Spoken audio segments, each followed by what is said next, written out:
Fonolibro presenta La Orden del Temple, novela original de Raymond Cowley.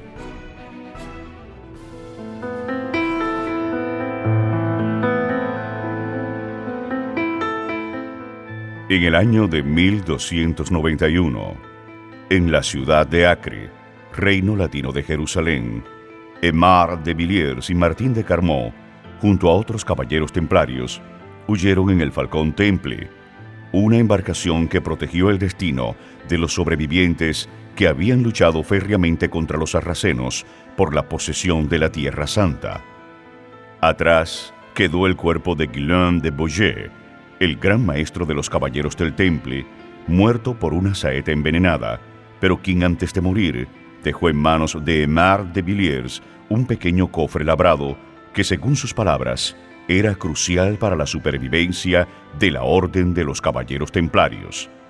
Habían perdido Tierra Santa. Ahora protegerían con sus vidas el cofre que contenía el gran secreto que haría perdurar la Orden del Temple.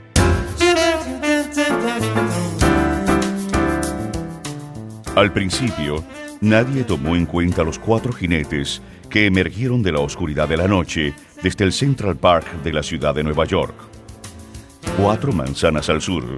Todas las miradas estaban atentas al continuo desfile de limusinas, iluminadas por flashes y luces de televisión, de las que descendían celebridades elegantemente vestidas y otras personas de menor relevancia, frente a la acera norte del imponente Museo de Arte Metropolitano de Nueva York, donde se inauguraba un gran acontecimiento que ninguna otra ciudad hubiera podido organizar tan maravillosamente como Nueva York.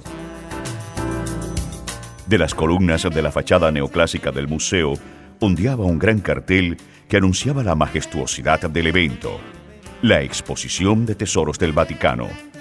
Se había contemplado la posibilidad de posponer la exposición e incluso de cancelarla debido a informes recientes de los servicios de inteligencia que habían inducido al gobierno a decretar el nivel naranja de alerta terrorista nacional. Pero se habían intensificado las medidas en todo el territorio de los Estados Unidos, y aunque en Nueva York se mantenía el nivel naranja desde el 11 de septiembre de 2001, se tomaron precauciones adicionales. Se apostaron tropas de la Guardia Nacional en las líneas del metro y en los puentes, y los agentes de policía hacían turnos de 12 horas. Esta exposición de los tesoros del Vaticano era particularmente arriesgada, pero a pesar de los informes funestos, la Junta Directiva del Museo de Arte Metropolitano de Nueva York había acordado realizarla. Una prueba más del inquebrantable espíritu de la ciudad de la Gran Manzana. Los equipos de televisión apostados frente al museo realizaban transmisiones en vivo del evento. Era la primera vez que muchos de los objetos expuestos serían exhibidos al público, pues durante cientos de años habían permanecido bajo llave en los sótanos del Vaticano. De pronto, una repentina ola de silbidos y aplausos de la multitud dirigió las cámaras de televisión hacia los 4 jinetes, que iban montados en unos caballos soberbios, imponentes tordos y saínos, con ondulantes colas negras y crines al viento. Pero eran sus jinetes los que habían agitado a la multitud. Parecían salidos del túnel del tiempo. Los 4 hombres que montaban formando una línea iban vestidos con armaduras medievales idénticas. Llevaban cerrados yelmos, cotas de malla, espalderas negras y calzas que se prolongaban en las perneras de hierro. Y para dramatizar aún más su efecto, enormes espadas de acero envainadas colgaban de sus cinturas. Lo más sorprendente eran las largas capas blancas bordadas con cruces de color rojo sangre que llevaban encima de las armaduras. La multitud, presa de la excitación, admirados por aquella aparición casi mágica de los 4 jinetes, aplaudió su aparición, convencidos de que el espectáculo que se desarrollaba frente a sus ojos era el opening de la exposición de los tesoros del Vaticano que inauguraba el Museo de Arte Metropolitano de Nueva York. Los caballos llegaron hasta el bordillo frente al museo y en lugar de detenerse allí, cruzaron la acera hasta el pie de la escalinata. Entonces los 4 jinetes espolearon a sus caballos con suavidad y estos, perfectamente alineados y sin omitir ninguna grada, continuaron el lento y ceremonioso avance por la cascada de escaleras hasta llegar al enlosado pórtico de la entrada del museo. Adentro, el enorme vestíbulo, el gran salón del Museo de Arte Metropolitano de Nueva York, estaba repleto de hombres canosos y mujeres increíblemente elegantes, todos con trajes de etiqueta y sobrios vestidos de noche. Entre ellos se encontraba Tess Chaikin, joven arqueóloga que había asistido a la inauguración para no perder la oportunidad de ver de cerca estos magníficos tesoros antiguos que el Vaticano guardaba con tanto celo. La hermosura de sus 36 años y su esbelto cuerpo se infundaban en un sencillo vestido de cóctel negro que se recogía unos cuantos centímetros por encima de sus rodillas. Sus seductores rizos rubios enmarcaban sus cálidos ojos verdes que irradiaban inteligencia. El zumbido de las conversaciones reverberaba en las paredes del salón, y mientras, Tess Chaikin caminaba por la sala principal del museo. Todos los objetos de la exposición de los tesoros del Vaticano se exhibían en vitrinas, y bastaba con un simple vistazo para saber que muchos de estos eran de un valor incalculable. Incluso para una persona carente de fe, como la arqueóloga Tess Chaikin, esta muestra resultaba impresionante. Había ornamentados elementos de culto, una veintena de crucifijos, la mayoría de oro macizo y con laboriosas incrustaciones de piedras preciosas. Había elaboradas estatuillas de mármol y relicarios de madera labrada, todos soberbios ejemplos del meticuloso trabajo de los artesanos medievales. Mientras observaba las diversas piezas, Tess Chaikin no pudo evitar sentir cierta decepción por su vida profesional. Los objetos que tenía ante sí eran de una calidad a la que jamás se había atrevido a aspirar durante sus años de expediciones como arqueóloga. Para ella, sin duda, esto era una visión maravillosa. Había sido una jugada maestra del Museo de Arte Metropolitano de Nueva York realizar esta exposición, porque casi ninguno de los artículos enviados desde Roma había sido expuesto con anterioridad. Pero tampoco era todo oro brillante y joyas relucientes.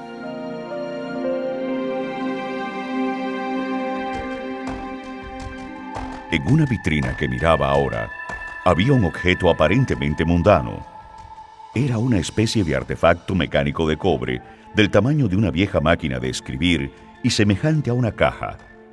Tenía teclas en su cara superior, así como discos interconectados y palancas que salían de los laterales. Daba la impresión de que este objeto estaba fuera de lugar ante tanta opulencia.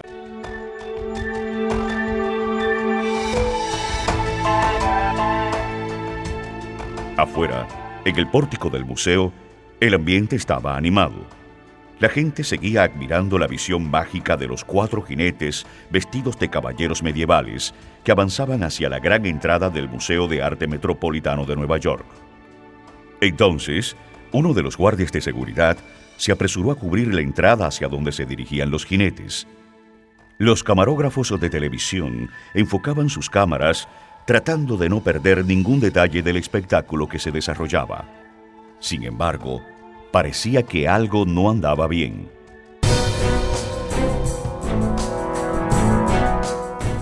Con firme decisión, el guardia de seguridad levantó las manos impidiéndoles avanzar. Los caballeros frenaron sus caballos, que bufaron con grandes resoplidos, molestos por tener que detenerse. El guardia daba órdenes, impidiéndoles el paso, pero los jinetes ni se inmutaban. Entonces el corpulento caballero, que se encontraba cerca del guardia, desenvainó la espada y la levantó amenazante sobre su cabeza, lo que provocó un sinfín de resplandores de flashes y más aplausos de la multitud. El caballero sostuvo la reluciente espada en lo alto, con las 2 manos y la mirada todavía al frente. La multitud, frenética, vitoreaba y aplaudía descontrolada. De pronto, El caballero abatió su espada con un movimiento rápido y certero. La hoja brilló terrible bajo la centelleante luz artificial y el corte le dio al guardia, justo debajo de la oreja, un golpe lo suficientemente fuerte y veloz para atravesar carne, cartílago y hueso. El público, a coro, soltó un fuerte grito que se convirtió en agudos chillidos de horror que atravesaron la noche de Nueva York como un fantasma. La cabeza del guardia cayó hacia adelante y rebotó por la escalinata del museo, dejando a su paso un reguero rojo. Y después de lo que pareció una eternidad, el cuerpo decapitado del guardia se desplomó, cayendo como un muñeco de trapo. Reinó la confusión. Los gritos de pánico del público aumentaron atemorizados. Todos corrían queriendo huir, mientras que el verdugo, espoleando su caballo, cargó contra las puertas del museo, seguido por los otros jinetes en línea. Adentro, en el gran salón del museo, Tess Chaikin escuchó gritos que procedían del exterior y enseguida supo que sucedía algo malo, algo verdaderamente horrible. Entonces vio como el primer caballero irrumpió en el museo, haciendo añicos los cristales y astillando el piso de madera, mientras en todo el vestíbulo se desataba el caos. La exposición tranquila de los tesoros del Vaticano se transformó en un tropel de hombres y mujeres que gritaban y se apartaban violentamente del camino de los furiosos caballos que caracoleaban enérgicos, destrozando las vitrinas a su paso. Tess Chaikin comenzó a buscar a su hija Kim de 9 años, que se había desplazado hacia otro sector del museo con su abuela Eileen, pero en la confusión no las veía. El gran salón del Museo de Arte Metropolitano era un caos. Los caballos relinchaban, tenían los hollares inflados y les salía espuma por los bordes de los bocados. Los jinetes, vestidos de caballeros medievales, alargaban los brazos y se llevaban relucientes objetos de las vitrinas rotas que metían en unos sacos que tenían enganchados a las monturas. En las puertas del museo, la multitud que intentaba salir impedía que entrara la policía. Apartándose rápidamente del camino de los caballos, Tess Chaikin miró hacia el pasillo y vio al cuarto jinete de aspecto medieval. Pensó en su hija Kim y su madre, pero no alcanzaba a distinguirlas entre la gente despavorida. Finalmente, los agentes de policía habían conseguido abrirse paso hacia la entrada del museo. Con las armas desenfundadas y gritando por encima de la confusión reinante, trataban de reducir a uno de los jinetes medievales. Pero este extrajo del interior de su capa un arma pequeña de aspecto letal. Tess Chaikin se lanzó al suelo instintivamente y se cubrió.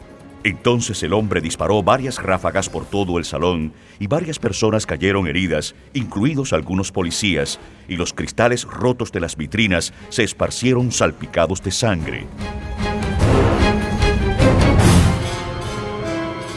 Acurrucada en el suelo, la arqueóloga Tess Chaikin vio como dos de los otros jinetes medievales sacaban armas idénticas a las de su compañero y disparaban a diversos puntos del salón. Entonces Tess pensó en huir, en salir de ese lugar lo más pronto posible. Tess Chaikin avanzaba buscando una vía de escape cuando vio al cuarto jinete, imponente con su cota de malla y su capa blanca, que se abría paso con el caballo entre las vitrinas aún intactas. Pensó que se dirigía hacia ella, tuvo mucho miedo y se acurrucó lo más que pudo para salvar su vida. El hombre se detuvo frente a una de las vitrinas en particular, la que contenía el objeto de metal aparentemente intrascendente que Tess Chaikin estuvo observando antes. Se había fijado en que el cuarto jinete no llevaba arma de fuego ni saco atado a la montura.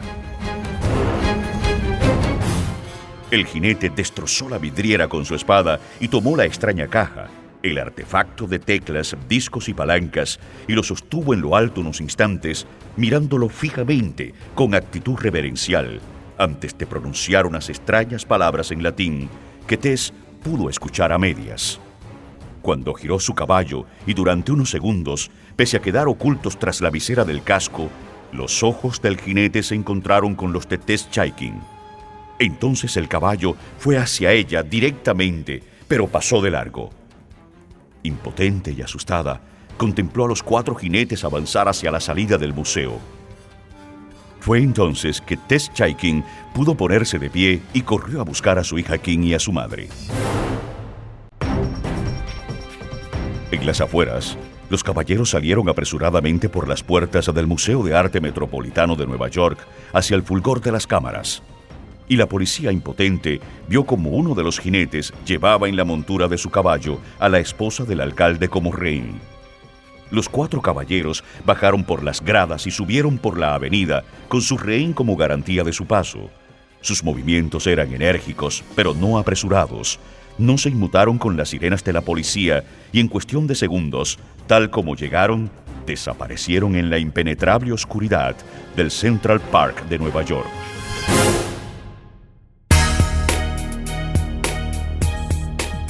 A la mañana siguiente, el agente del FBI, Sean Reilly, revisaba junto a su compañero Nick Aparo el perímetro de la cinta amarilla y negra que delimitaba la escena del crimen frente al Museo de Arte Metropolitano de Nueva York.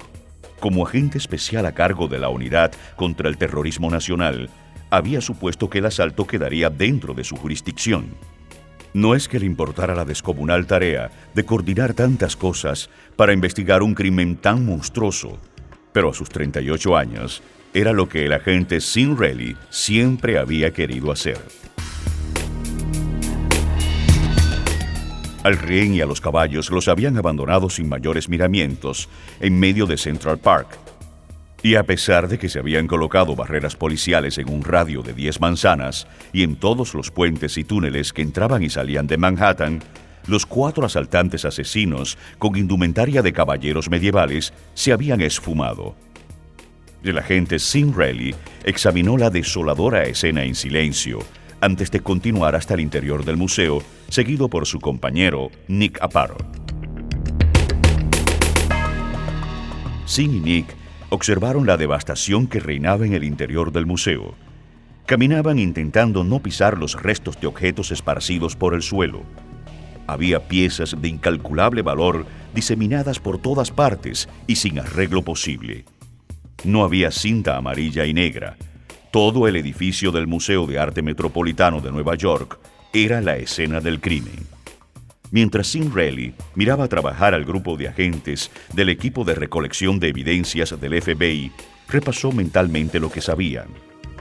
4 jinetes vestidos con indumentaria de caballeros medievales, 5 muertos, más de una docena de civiles heridos de bala, 2 de ellos en estado crítico, 24 personas con heridas producidas por los cristales, 48 con fracturas y golpes, y otros tantos con crisis de traumas mentales.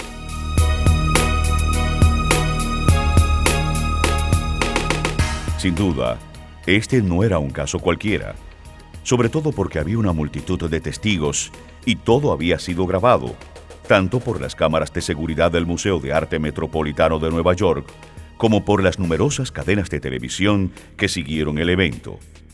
Todo hacía suponer que el agente del FBI, Sean Reilly, tenía un largo camino que recorrer en la investigación de este complicado caso.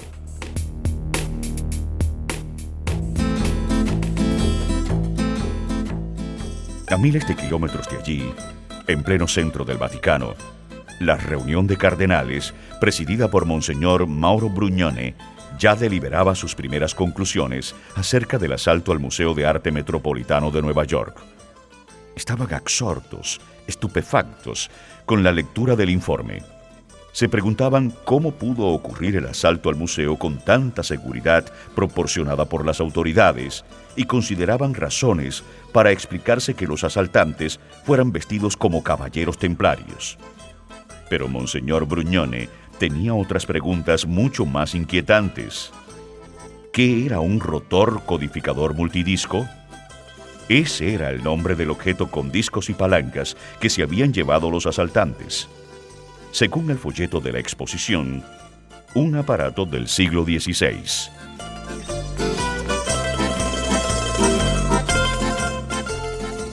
Más tarde, en el archivo secreto del Vaticano, Monseñor Mauro Brugnone encontró las respuestas. Hurgó en viejos pergaminos hasta que supo la utilidad del rotor codificador multidisco y a sus 70 años sintió un frío estremecimiento cuando concluyó que la amenaza no procedía de un lunático curioso ni de un despiadado y decidido coleccionista. Quienquiera que estuviese detrás del asalto a los tesoros del Vaticano en el Museo de Arte Metropolitano de Nueva York sabía muy bien lo que quería, y para Monseñor Brugnone era necesario detenerlo antes de que pudiese llegar a desvelar sus secretos.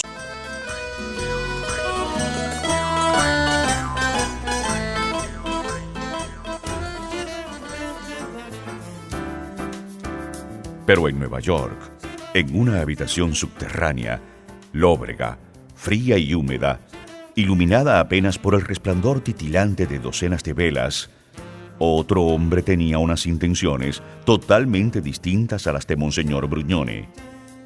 Con mucha serenidad, colocó el aparato sacado de las vitrinas de la exposición en el asalto al museo, el rotor codificador multidisco sobre la mesa atestada de papeles antiguos, y comenzó a descifrar los documentos.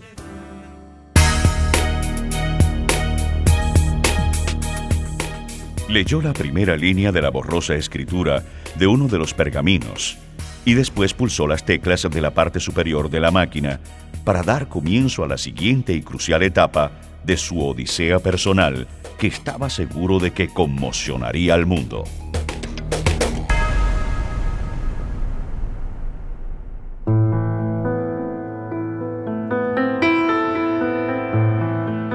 En su casa, Tess Chaikin pensaba en lo que había vivido su hija Kim la noche anterior en el interior del Museo de Arte Metropolitano de Nueva York, aunque había estado en los baños, un poco apartada de la sangrienta escena.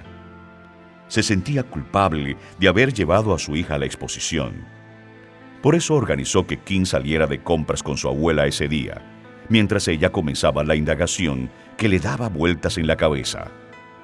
Pensaba en las razones que tuvo el cuarto jinete para llevarse ese misterioso aparato que, según el catálogo de la fallida exposición, era un rotor descodificador multidisco del siglo XVI, en vez de apoderarse de alguna joya de oro reluciente de las muchas que estaban en las vitrinas.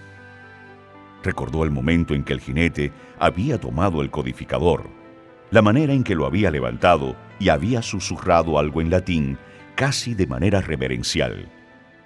Revivió la escena, cerró los ojos y forzó el recuerdo para que apareciera en su memoria. El hombre había dicho «Veritas vos liberavi», que en latín significaba «La verdad os liberará».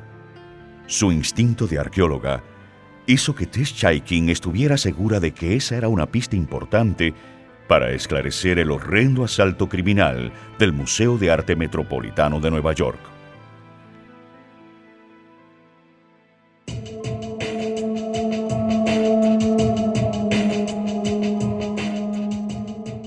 Por la tranquila calle 23, oeste de Nueva York, Gus Waldron caminaba tratando de pasar desapercibido entre las pocas personas que transitaban.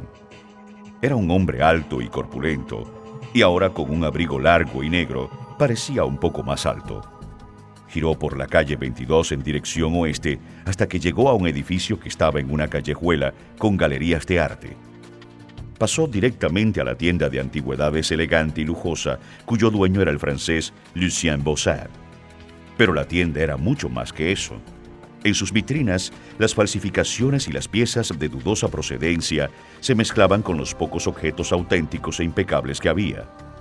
El gigantón Gus Waldron entró a la tienda con mucha cautela, sujetando dentro de su bolsillo una pistola. El francés Lucien Bossard, sentado detrás de una pequeña mesa, lo vio y fingió una sonrisa. Pero solo cuando estuvo seguro de que estaban solos, Gus Waldron le mostró al francés un crucifijo de oro con piedras preciosas incrustadas que medía cerca de 50 centímetros de largo. Lucien Bossard se quedó boquiabierto y abrió los ojos desmesuradamente. Sabía que esa era una de las piezas del asalto a la exposición del Vaticano en el Museo de Arte Metropolitano de Nueva York. Gus Waldron necesitaba dinero. Quería vender esa pieza lo más pronto posible. Lucien Bossard le explicó que no sería nada fácil, pero Gus estaba decidido y le dio un plazo de 2 días para que buscara un comprador, no sin antes advertirle, amenazante al francés, que aún tenía lista la espada medieval y que le había agarrado gusto a eso de cortar cabezas. Si Lucien Bossard lo delataba, le costaría la vida.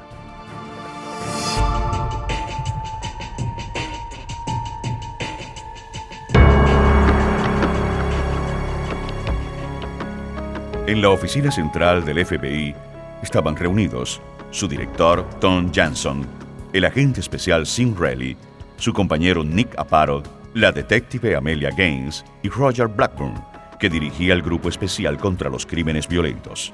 Repasaron todo lo que tenían hasta el momento, pero los jinetes vestidos como caballeros templarios no habían dejado muchas pistas, salvo los casquillos de las balas disparadas y los caballos. Habían desaparecido como por arte de magia. El agente especial Sean Reilly explicó que debía haber algo más detrás de este simple asalto al Museo de Arte Metropolitano de Nueva York para llevarse unos objetos de valor incalculable como los tesoros del Vaticano. Para él, además de reírse de las autoridades, los asaltantes querían decirles algo más. La reunión fue interrumpida por la llegada de un hombre delgado y discreto que llevaba un traje de lana marrón y un alzacuello. Era Monseñor de Angelis. El nuncio apostólico, el embajador del Vaticano en los Estados Unidos, había realizado las llamadas necesarias para que de Angelis participara activamente en las investigaciones del crimen. El director Tom Janson le explicó a Monseñor de Angelis que las pistas eran muy difusas y que no apuntaban hacia ninguna parte y que sería muy útil para la investigación que el Vaticano presentara al FBI una lista minuciosa de lo que habían robado en el Museo de Arte Metropolitano. Cuando Reilly le explicó a Monseñor de Angelis que uno de los jinetes se había interesado por el rotor codificador multidisco y le mostró una foto tomada por las cámaras del museo donde aparecía el hombre con el objeto, de Angelis, luego de examinar la fotografía, sin inmutarse, aseguró que desconocía lo que era un rotor codificador multidisco. La reunión terminó. Sean Reilly se quedó allí, mirando unas fotografías del asalto, cuando el agente Nick Aparo entró urgido y le informó que había que salir a investigar una llamada importante que había hecho alguien y que tal vez tenía relación con los 4 jinetes del museo. En la tienda de antigüedades, el gigantón Gus Waldron entró y golpeó en la cara al francés Lucien Bossard. Gus había descubierto la presencia de hombres sospechosos que parecían vigilar la cuadra de las galerías. Sabía que Lucien Bossard lo había delatado y por eso encendió su furia contra él. Lo golpeó varias veces antes de rociarlo con el frasco de gasolina que utilizaba el francés como limpiador y de forma sanguinaria sacó su encendedor, le prendió fuego y lo empujó fuera de la galería. La cabeza y los hombros de Lucien Bossard ardían con llamas azules y amarillas mientras se tambaleaba por la acera y gritaba desgarrado de dolor en un remolino de voces aterradas y frenazos de carros. Lo que aprovechó Gus Waldron para salir de la tienda y protegerse con el cuerpo de Lucien Bossard mientras disparaba a los carros de policía. Luego, apartando a Bossard, corrió hacia otro extremo de la calle. En ese momento, Sean Reilly, que había estado a la expectativa, disparó su arma y lo hirió en la pierna izquierda. Gus Waldron se dobló un poco por el dolor, pero apenas se recuperó, aprovechó la confusión para seguir por un pequeño callejón hasta que encontró un taxi estacionado. Amenazó al conductor para que se bajara y luego le disparó en la cara. Se sentó frente al volante y aceleró, desapareciendo por la calle a toda velocidad.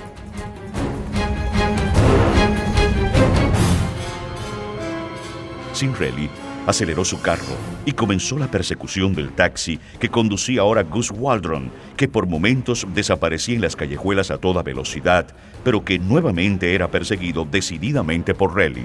El agente Nick Aparo, al lado de Sean Reilly, organizaba por radio los controles policiales. La persecución era feroz. Los carros aceleraban a fondo y realizaban peligrosas frenadas para cruzar en las esquinas. Sean Reilly se aproximó al taxi que conducía Gus Waldron y se dio cuenta del humo que salía de la rueda izquierda trasera del taxi. Entonces Raleigh embistió contra la parte posterior del taxi varias veces, hasta que el carro hizo un trompo antes de caer de costado en la acera y estrellarse contra la vidriera de una tienda de instrumentos musicales. Gus Waldron salió volando a través del parabrisas y cayó boca abajo, rodeado de cristales rotos. Sean Reilly detuvo su carro y se apresuró con cautela hasta el cuerpo de Gus Waldron. Lo giró boca arriba. Estaba inconsciente, pero respiraba y tenía la cara llena de heridas. A su lado, la pistola que empuñara momentos antes, y por debajo de su abrigo se asomaba un crucifijo de oro y piedras preciosas. Sin duda, uno de los objetos robados en la exposición de los tesoros del Vaticano.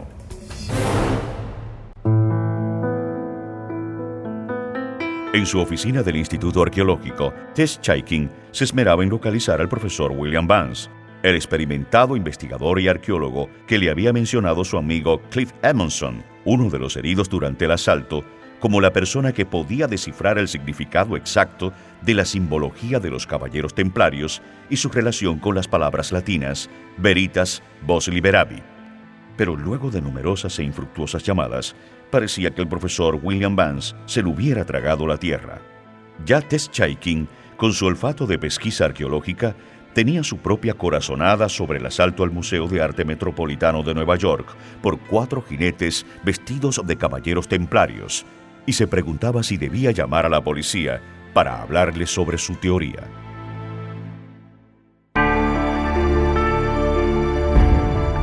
En el Hospital Presbiteriano de Nueva York, el agente del FBI, Sean Reilly, había llevado herido al gigantón Gus Waldron luego del accidente durante la persecución. Según los médicos, Gus Waldron no estaba en condiciones de hablar, al menos hasta dentro de 4 días. Estaba muy mal herido. Sean Reilly se sintió decepcionado, pero debía esperar hasta que Gus estuviera mejor para interrogarlo. Y a pesar de sentirse agotado por los sucesos del día, Sean Reilly no tenía prisa por regresar a la soledad de su apartamento. Quería tomarse un café. Sean Reilly iba hacia la cafetería del hospital cuando descubrió una cara que le parecía conocida. Los punzantes ojos verdes de Tess Chaikin eran inconfundibles. Ella lo saludó y Reilly sonrió extrañado de que ella lo reconociera. Tess Chaikin le explicó que había ido al hospital a visitar a un amigo que hirieron la noche del asalto al museo, pero que había estado pensando en hablar con la policía sobre una teoría que como arqueóloga le parecía importante y que se trataba de los templarios. Reilly la miró perplejo, sin saber de qué hablaba exactamente Tess Chaikin. Ella se apresuró a explicarle que tenía que ver con la indumentaria con que iban vestidos los hombres que asaltaron el museo aquella noche, del codificador de discos que se habían llevado y de la frase en latín que pronunció el jinete cuando tomó en sus manos la máquina. Sean Reilly supo entonces que tenía que escuchar la teoría de la hermosa arqueóloga Tess Chaikin y la invitó a tomarse un café. La cafetería del Hospital Presbiteriano de Nueva York estaba casi vacía. En una mesa, Sean Reilly y Tess Chaikin bebieron el primer sorbo aromático y él se apresuró a admitir su ignorancia en el tema de los caballeros templarios. Ella sonrió y comenzó una explicación que él escuchó atento. Ella comenzó su relato en 1118, cuando fue liberada Tierra Santa, y los cruzados consideraron que habían cumplido con su deber y habían regresado a sus hogares repartidos por toda Europa, llevándose consigo sus botines. Entonces comenzó un desfile de peregrinos para conocer los prodigios, pero los turcos y musulmanes, que habían perdido muchas de sus tierras a manos de los ejércitos cristianos, no estaban dispuestos a olvidar y perdonar, y muchos de los peregrinos nunca llegaron a Jerusalén, pues eran asaltados y con frecuencia asesinados. Tess le contó a Reilly cómo ese mismo año, en una emboscada, los sarracenos mataron a más de 300 peregrinos, y que fue entonces cuando los templarios aparecieron por primera vez, pues 9 devotos caballeros liderados por Hugues de Payens se presentaron en el palacio de Jerusalén del rey beduino y le ofrecieron sus servicios. Se les reconoció como la Orden de los Pobres Caballeros de Cristo y del Templo de Salomón, o simplemente los Caballeros Templarios. Tess concluyó que lo que empezó siendo un grupo de nobles bien intencionados, dedicados a defender Tierra Santa de los sarracenos, pronto se convirtió en la organización más influyente y secreta de la época, que rivalizó con el Vaticano en riqueza y poder, y que quizás por eso hubo una campaña de desprestigio hacia los caballeros, y poniendo como argumento sus ritos de iniciación, fueron acusados de una sorprendente y ultrajante lista de herejías, y fueron perseguidos por la Santa Inquisición, que siempre quiso poseer lo que se ha llamado desde entonces el tesoro de los caballeros templarios.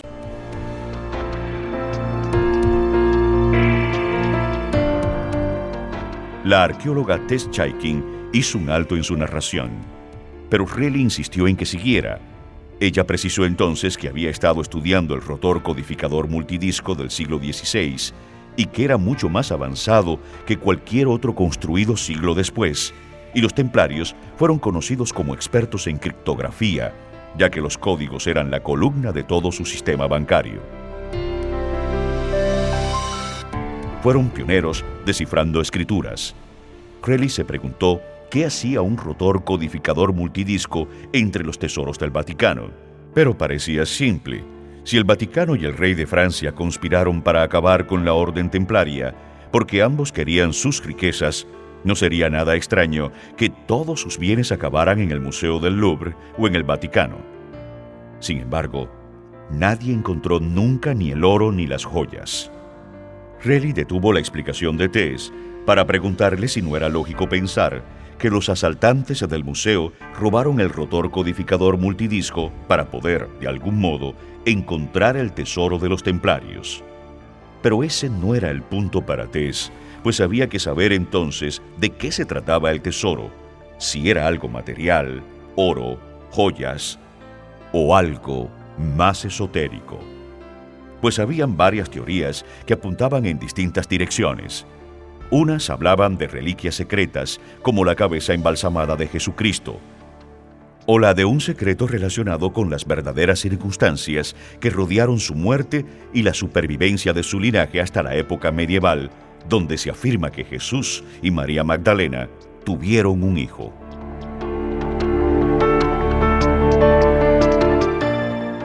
También se habla de que los templarios estuvieron 9 años encerrados en el templo del rey Balduino, y nadie se explica qué hacían, pero hay quienes aseguran que cavaron y encontraron algo que hizo que el Vaticano pagara por su silencio.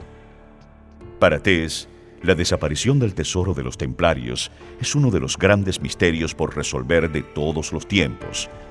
Y aunque Raleigh dudaba si en realidad existía una conexión entre la historia de los templarios y el asalto al museo, decidió que si contaba con el apoyo de pesquisa arqueológica de Tess, debía investigarlo.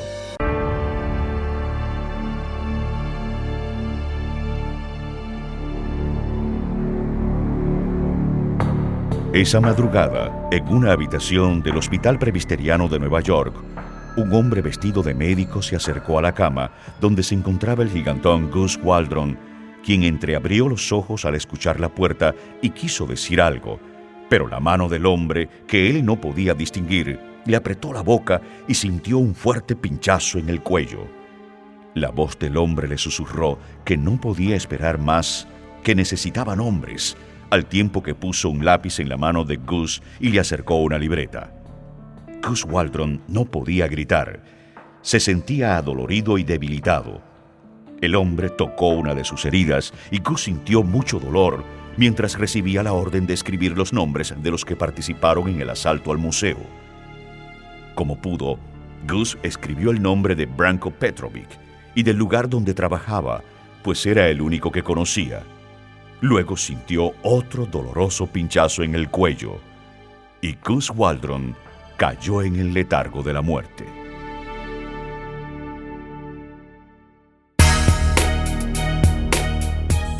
Por la mañana, en su oficina del FBI, Raleigh revisó el caso, luego de enterarse de la muerte del gigantón Gus Waldron en el hospital. Un derrame interno y un paro cardíaco habían hecho desaparecer al único sospechoso del asalto al Museo de Arte Metropolitano de Nueva York. Repasó junto a su compañero Nick Aparo la lista de amistades de Gus. Entonces se interesó en el nombre de Branko Petrovic, un ex agente expulsado por robo de la División de Policía Montada de Nueva York. Relly, intuitivo, se propuso buscarlo para hablar con él.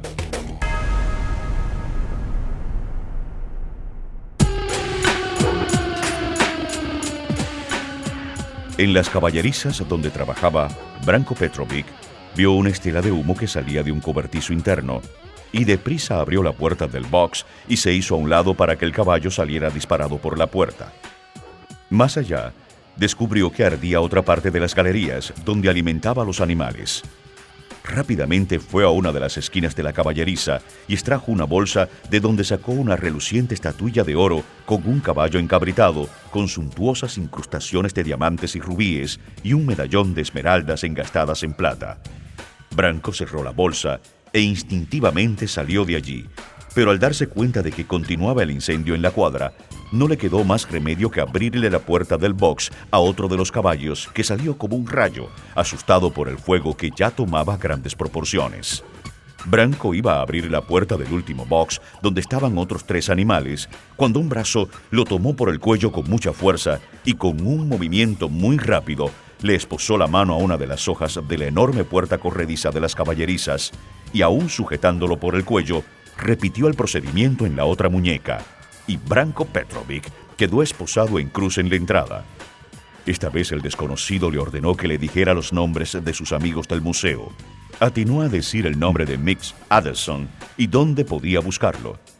El hombre le preguntó por el cuarto jinete, pero Branko gritó que no lo conocía, que nunca le vio la cara.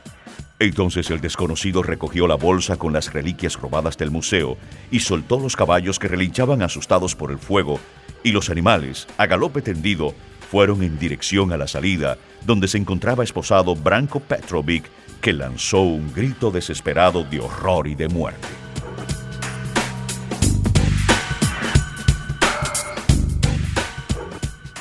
Cuando Sean Reilly y su compañero Nick Caparo llegaron a las caballerizas, supieron que era demasiado tarde.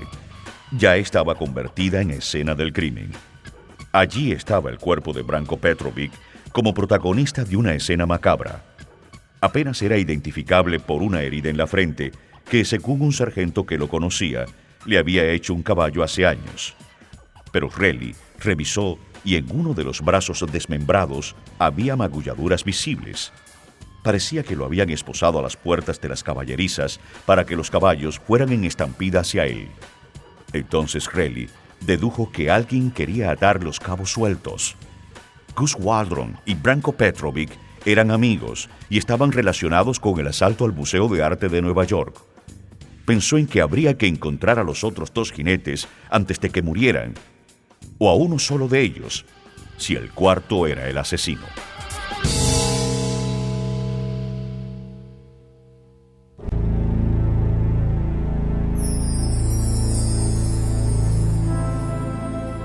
En la habitación subterránea, iluminada por el resplandor de las velas, el hombre que traducía afanosamente los viejos manuscritos con el rotor codificador multidisco se sintió agotado. Había perdido la noción del tiempo. Había estado encerrado desde su regreso tras el asalto a caballo al Museo de Arte Metropolitano de Nueva York. Para él no faltaba mucho para que el mundo conociese el hallazgo más importante de la humanidad, algo que alteraría definitivamente la forma en que mucha gente veía su propio mundo. Si descifraba el manuscrito entero, cumpliría con el destino que se había impuesto, y para eso faltaba muy poco.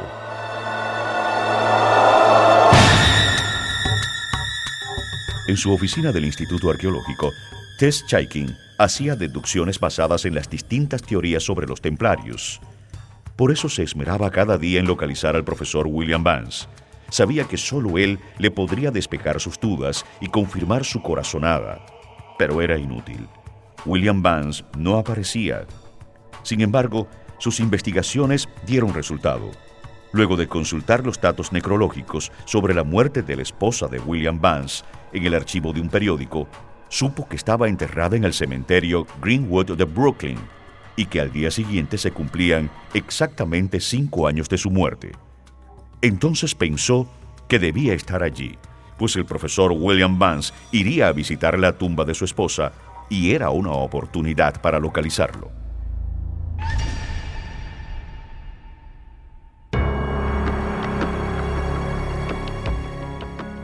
En las oficinas del FBI, Sinrelli leyó el informe médico donde se confirmaba que Gus Waldron había sido asesinado, que se encontraron restos de lidocaína en su sangre, lo suficiente para producirle un paro cardíaco. Monseñor De Angelis se mostró aún más asombrado cuando Reilly expuso que en las caballerizas donde murió Branko Petrovic, la policía había encontrado material para marcar a los caballos a hielo.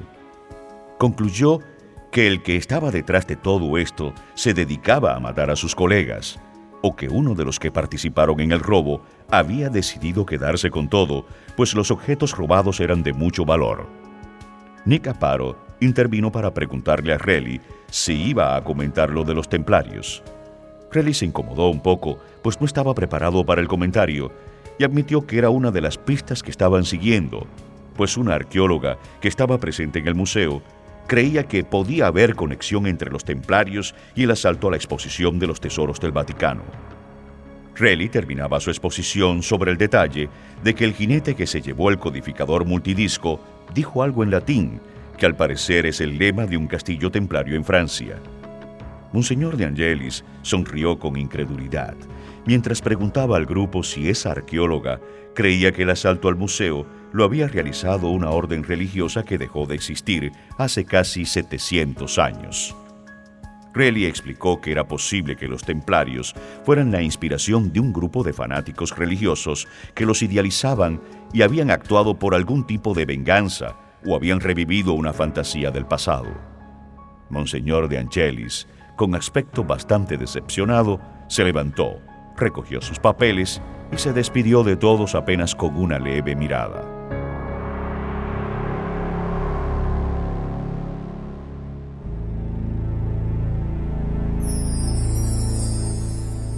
Caminando nervioso, mientras avanzaba cautelosamente por la callejuela que había detrás del mugriento edificio de 7 plantas del barrio de Astoria en el que estaba su apartamento, Mitch Addison era un remolino de pensamientos, pues sabía que era el tercero en la lista del asesino. Pensó en Gus Waldron muerto en el hospital y luego en Branko Petrovic en las caballerizas. Por eso había pensado en huir, irse lejos, perderse de esa zona. Para no despertar sospechas, subió por la escalera de incendio tratando de no hacer ruido.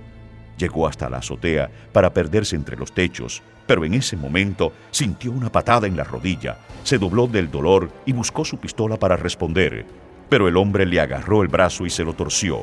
La pistola voló por los aires. Luchó con todas sus fuerzas y se liberó del hombre, pero perdió el equilibrio y desesperadamente logró sujetarse de la cornisa con ambas manos.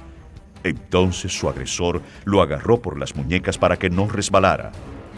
Mitch alzó la vista, miró al hombre y no lo reconoció. Le rogó para que lo subiera, pero el hombre le soltó uno de los brazos y vio algo que reflejaba la luz. Mitch pensó que era una navaja, pero luego se dio cuenta de que era una jeringa. Se retorció para liberarse, pero antes de que pudiera moverse, sintió un repentino y agudo dolor en los tensos músculos del hombro y la nuca. El hombre acababa de clavarle la jeringa en el cuello.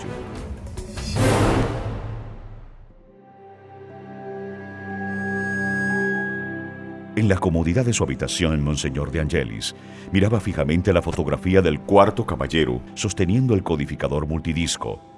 En la esquina superior izquierda de la foto, asomada por detrás de una vitrina, aparecía el rostro de una mujer.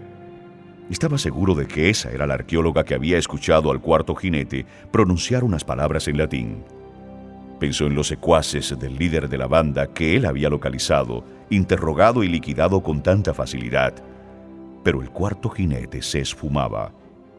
Por eso pensó en otro plan de acción, algo que pudiera hacerle ganar tiempo y oportunidades. Por eso, mientras miraba la foto donde aparecía la arqueóloga, hasta ahora desconocida para él, levantó el teléfono y giró una orden a alguien del otro lado de la bocina. Quería ayuda para acceder a las bases de datos que el FBI tenía sobre el caso del asalto al Museo Metropolitano de Nueva York. Monseñor De Angelis estaba decidido a lograr sus planes a costa de lo que fuese.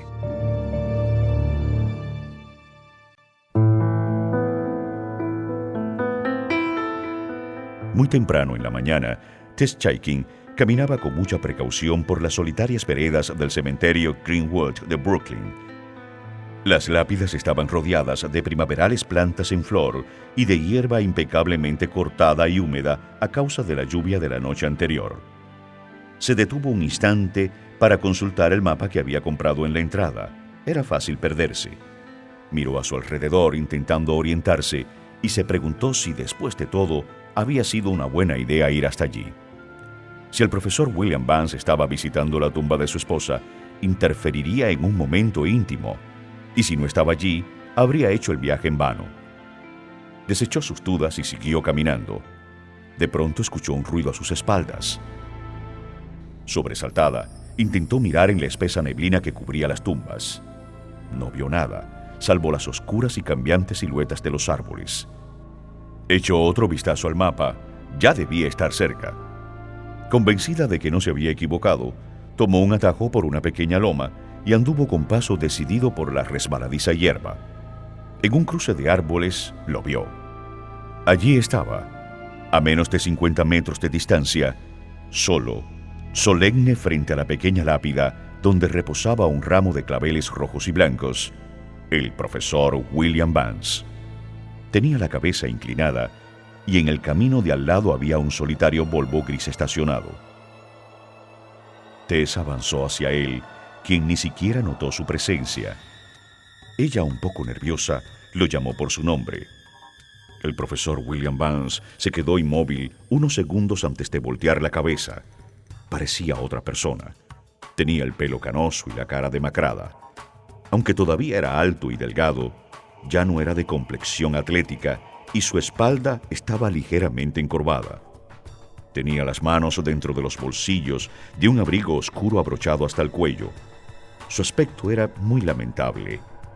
Tess pidió disculpas por interrumpir ese momento. El profesor Vance hizo una pausa antes de reconocerla. Se justificó diciendo que la última vez que se vieron, ella estaba embarazada. Tess le habló de su kin, y él, mirando la lápida con dolor contenido, dijo que ahora su hija Annie tendría 5 años. Desconcertada, Tess miró bien la lápida y por la leyenda que había allí, supo que su esposa Marta y su hija Annie habían muerto el mismo día. Hacía justamente 5 años.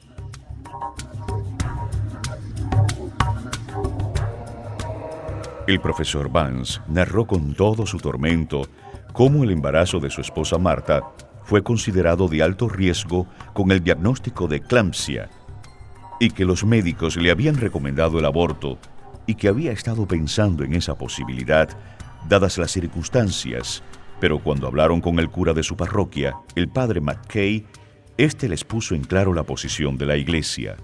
Les dijo que aquello era un asesinato y no cualquier tipo de asesinato, sino el más abominable. Que habían hecho caso, que su esposa Marta no abortó y habían puesto todo en manos de Dios, pero que su esposa había muerto.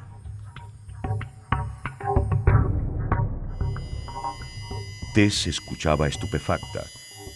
El profesor Vance siguió diciendo que había sido un estúpido al poner la vida de su esposa Marta y de su bebé en manos de unos charlatanes ignorantes, pero que no volvería a pasar, que él mismo se aseguraría que no le volviera a pasar a nadie. El profesor Vance cerró los puños con rabia y en un tono de odio explicó que ahora no se trataba de la voluntad de Dios o de la maldad del demonio, que la vida era un hecho científico y que había llegado el momento de desvelar ese secreto.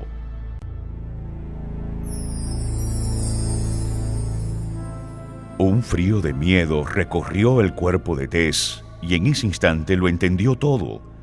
Ahora lo veía con claridad. Él era el hombre del museo. El profesor William Vance era el cuarto jinete.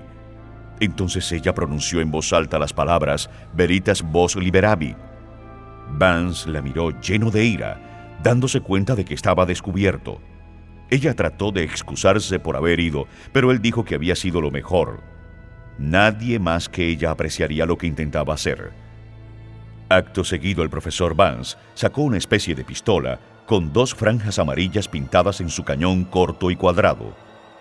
Apretó el gatillo y 2 dardos salieron disparados por el aire hacia Tess. Le dieron en el pecho. Sintió un dolor insoportable, perdió el conocimiento y se desplomó. En el cementerio Greenwood de Brooklyn, la arqueóloga Tess Chaikin yace sin conocimiento luego del ataque del profesor William Vance con una extraña arma. Detrás de un árbol cercano, Jock Plunkett, un hombre alto, cuya oscura vestimenta apestaba a cigarrillo, vio toda la escena de cómo Tess era atacada por el profesor Vance y caía al suelo. Tomó su teléfono celular y marcó una tecla de llamada rápida, mientras sacaba la pistola que llevaba consigo. Del otro lado de la línea, Monseñor De Angelis recibió el informe sobre lo acontecido en el cementerio con Tess. De Angelis le advirtió a Plunkett que no hiciera nada, que se olvidara de Tess Chaikin, que la prioridad ahora era el profesor William Vance, que no lo perdiera de vista hasta descubrir su escondite.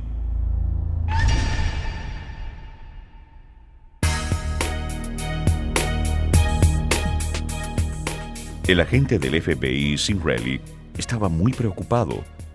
Tess había contestado su llamada, pero no dijo nada. Apenas oyó unas voces lejanas y una sucesión de ruidos que él se esforzaba por comprender. Un chasquido estridente, un par de sonidos sordos y algo que sonó como un breve y ahogado grito de dolor. Sinrelli llegó a la conclusión de que algo horrible le había pasado a Tess.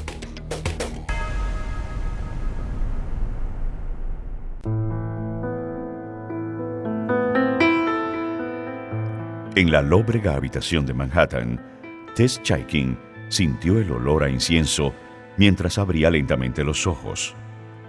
Estaba echada en una especie de alfombra rodeada de cientos de velas, cuyas llamas amarillas irradiaban una luz tenue que iluminaba la habitación. Entonces recordó su encuentro con el profesor William Vance y se estremeció de miedo, pero ahora estaba sola. Se incorporó y aunque se sentía mareada, se puso de pie. Sintió un dolor en el pecho y otro en el costado izquierdo. Se examinó y vio que no tenía ninguna herida mortal. Entonces supo que la idea del profesor William Vance no era matarla. Le había disparado con un arma para aturdir. Se dio cuenta de que estaba en un sótano sin ventanas. Avanzó y notó un catre con una caja de madera al lado, simulando una mesa repleta de libros y papeles.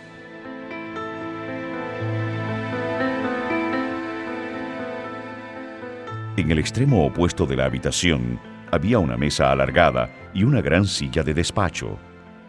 En la mesa había más libros y papeles, y ahí en el centro, rodeado aún de más velas, estaba el rotor codificador multidiscos que había sido sustraído en el asalto al Museo Metropolitano de Nueva York.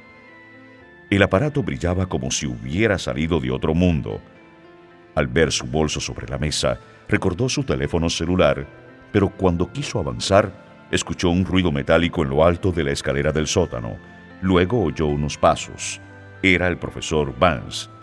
Ella le preguntó por el lugar donde estaban y le pidió que la dejara ir de allí cuanto antes. El profesor Vance le dijo que no estaba secuestrada, pero que a lo mejor no querría irse cuando él le contara su versión de la historia. Tess no quería permanecer allí, pero tampoco quería perder la oportunidad de escuchar las razones que William Vance tenía para enloquecer de esa manera, tanto que lo había llevado incluso a matar.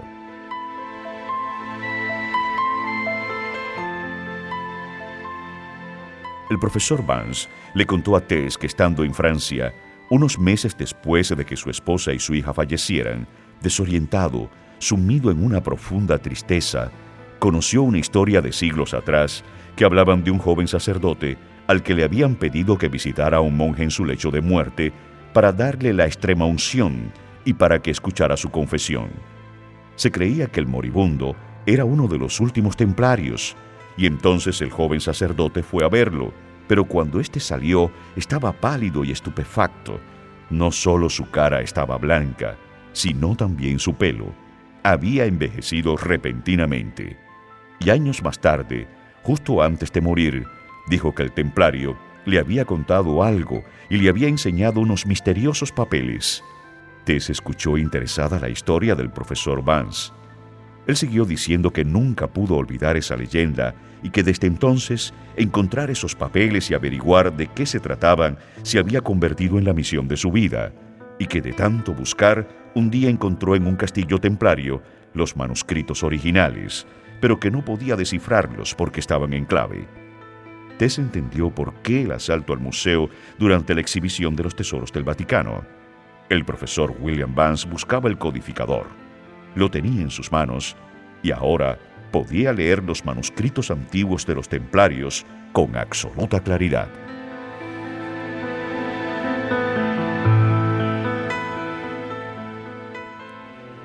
Para la arqueóloga Tess Chaikin, el descubrimiento en que Vance trabajaba era potencialmente significativo y más importante que todas sus expediciones juntas.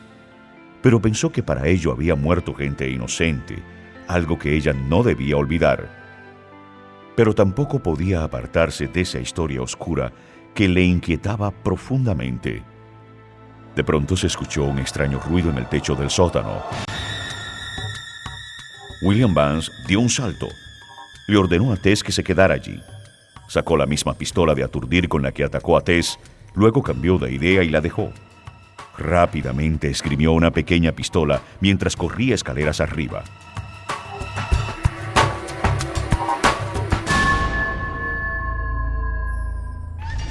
En el techo de la construcción, Monseñor de Angelis enfureció consigo mismo cuando tropezó con el pedazo de madera que lo había delatado.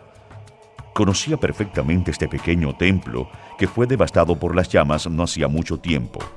Era la iglesia de la Ascensión, cuyas ruinas quemadas eran el escondite perfecto para alguien que quisiera trabajar sin ser molestado.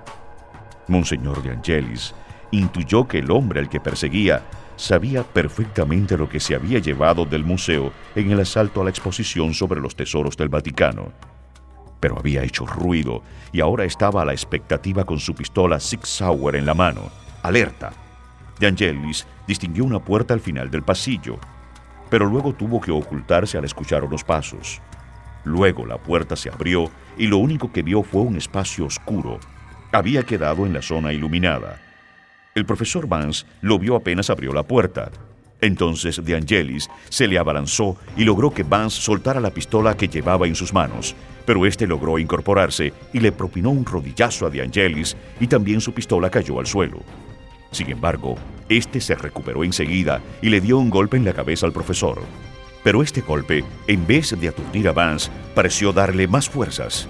Le propinó otro rodillazo a De Angelis y luego varios puñetazos. Y aunque Monseñor no era experto, los bloqueó con sus manos y retrocedió. Entonces tropezó con unos listones de madera y Vance vio la oportunidad para darle una fuerte patada en la rodilla. Se apresuró a recuperar su pistola, apuntó y apretó el gatillo. Pero De Angelis era muy ágil y pudo esquivar las balas. Siguió disparando y escuchó un grito. El profesor Vance pensó que le había dado al intruso. Titubeó unos instantes entre seguirlo, averiguar quién era y liquidarlo, o huir de allí cuanto antes. Decidió que lo mejor era marcharse. Se volvió y corrió hacia la puerta secreta que ocultaba el sótano.